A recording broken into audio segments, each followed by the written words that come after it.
Inilah satu-satunya cendol yang paling besar ada dalam Malaysia. Mega Cendol Milk Tea. Dekat mana lagi nak dapat kalau bukan dekat Tongbol? Korang tengoklah, bukan saiz je besar tapi isi dalam dia pun penuh.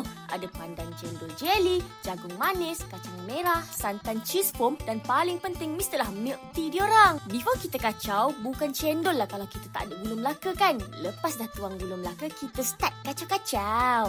Cendol biasa guna santan sebagai base. Tapi yang ni dia gabungkan rasa cendol klasik dengan creamy milk tea. Maka terhasillah cendol moden. Lebih berlemak, lebih creamy.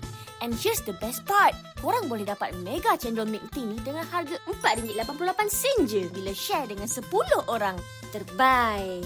Jangan lupa add on heritage badge pins ni juga tau. Boleh dapat harga special purchase with purchase. Total design semua ada 6.